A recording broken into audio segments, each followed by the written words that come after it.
elikhulu kakhulu. Kodwa ukuqolela yinto lekumele uyenze. Forgiveness is a must. Number 1, kela sikwati into ukuthi forgiveness it is a must. Biblically awuqelwa ukuthi uqolele, but uqolela it's a command. Kwamele ukuthi uqolele. Uthi Jesu nibathethelele elabanonile njengoba nanidzinga kuthethelela. Amen. Njengoba ke naye asithethelela kwamele nathi sibaqolile nabanye. Qolela ke bathandekayo abantu labasha akusiyo into lelula. Ukuyathi kubhlungu nje ukuthi umuntu athi abonile usuku wona uthi ngiyakuqolela. Some people bayasho bathi ngiyakuqolela bayikhiphe lento lamlonyeni. Kanti into lefuna isuke lengekhathi. Amen. Nasikhuluma ke ngende meaning of forgiveness, uqolela ngilokho it is to let it go. Amen. Just to let it go, not hold grudges. Amen. It's to let it go, not hold grudges. Ungabambe amagqubu lo muntu umbambele amagqubu. Amen. So ngiloko ukuqolela. Angicale ngekuthi ke in Jesus name ngingakaqhubeki kathe ma point ami lana amancane kakhulu. Angicale ngekuthi ke there are two types of forgiveness. There are two types of forgiveness.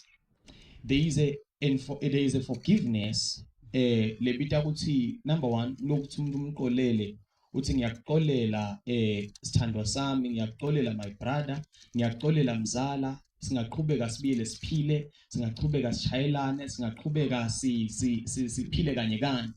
Forgiveness iqala le.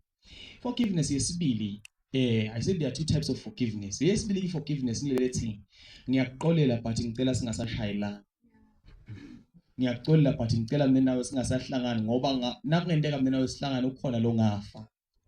Hayi thangaqolile ngiqolele but ngicela ukuthi njengoba sengikuqolele udelete inombolo yami nami ngidelete yakho. Lokho uyidelete akho sengiyakuzonda but ngiyabona lokuthi nawe ngenteka sinesicabana kakhulu kanti empilweni sisadodzingana. Khona kuqolela lokuthi ngiyakuqolela but ngiyacela singasavakashelana. Lokungavakasha hayi sesiyazondana yini but ngikuqolele ngicela ukuthi uqhubeke uphile ngalapho nami ngiphile ngala.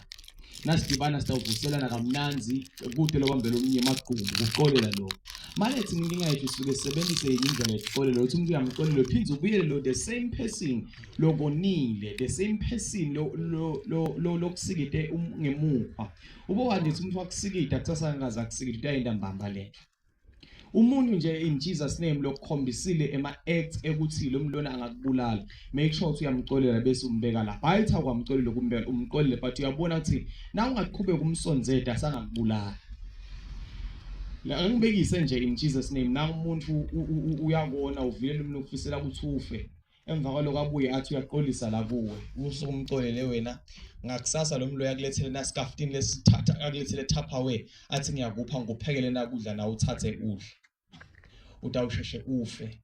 There are two types of forgiveness. Ngicela sekubambeni lokho.